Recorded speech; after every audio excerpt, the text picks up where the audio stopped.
Hello everyone, I'm here again. In last class, we had discussed our chapter number 8, Networking Components and Topology.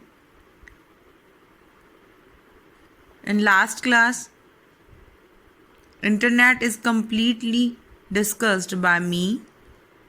Okay.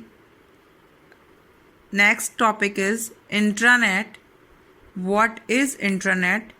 Intranet defined as a private network of computers. That means internet का एक छोटा रूप intranet को हम private network भी बोल सकते हैं। मतलब इंटरनेट के साथ साथ एक ऐसा प्राइवेट नेटवर्क जो खुद का सेल्फ का इंटरनेट लेकर चलता है, अपनी एक स्पेसिफिक ऑर्गेनाइजेशन के लिए, स्पेसिफिक कंपनी के लिए, अपने स्पेसिफिक मेंबर्स और एम्प्लॉयज़ के लिए। ठीक है, लाइक सपोज टू बी कि आपने कोई कंपनी खोली हुई है और आपकी कंपनी में लगभग 1000 type of members, 1000 employees work करते हैं और उन सभी का जो वर्क है वो इंटरनेट से रिलेटेड है। So you have to provide them internet service, right.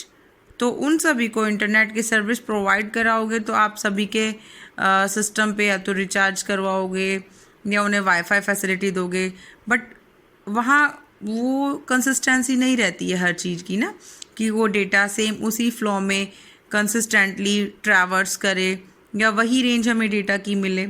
So that internet is a big term in which ISP provider, जो आईएसपी प्रोवाइडर होता है जो इंटरनेट की फैसिलिटी प्रोवाइड कराता है, वही उसमें एक इंटरनेट की फैसिलिटी प्रोवाइड कराता है, जिसमें इंटरनेट के अंडर में ही हम एक छोटा सा एरिया या हम ये बोले कि छोटा सा पार्ट किसी एक कंपनी को दे देते हैं, जिससे कि वो अपने जो बाकी यूज़र्स हैं उन सभी को data they.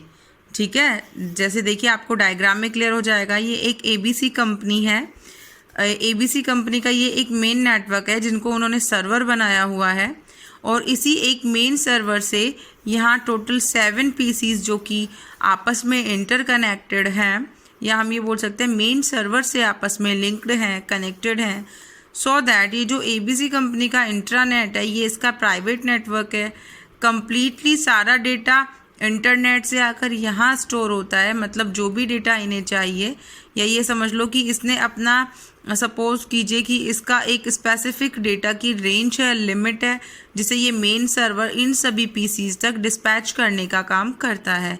Suppose to be कि इसके पास ये फैसिलिटी है कि ये ईच एंड एवरी सिस्टम के पास total 1 GB data per day का दे सकता है। मतलब आप यहाँ से या तो सेपरेशन में ले लेंगे डेटा, या आप सिंपल आप यहाँ से लेते रहेंगे डेटा, सारा डेटा जो है वो यहीं से जाएगा।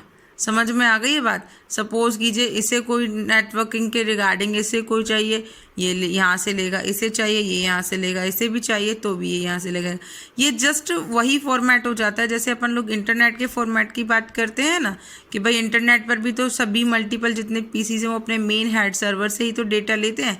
अगर सर्वर डाउन हो जाता है तो ये जो मल्टीपल पीसीज हैं ये सभी रेस्ट करने के लिए बैठ जाते हैं। दैट मीन्स डेटा जो है ना लोड होता है ना अपलोड होता है। ठीक है, अब कोई सोचेगा कि जब इंटरनेट से काम हो रहा है तो इंट्रानेट की क्या ज़रूरत पड़ती है।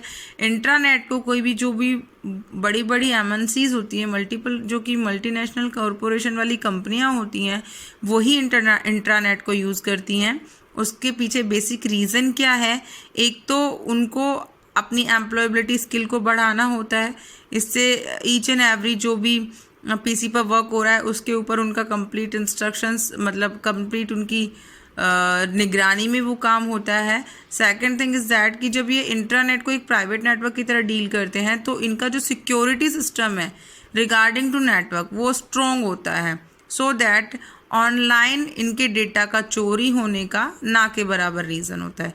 समझ गए? मतलब ये आपस में इसी नेटवर्क से डेटा को ट्रैवर्स कराते रहेंगे। इसी का ही आईपी एड्रेस रहेगा, इसी का ही एक्सेसिंग सर्वर रहेगा, इसी का ही सब कुछ रहेगा। तो जो भी डेटा है वो इस एक कंप्लीट रेंज से बाहर नहीं जाएगा।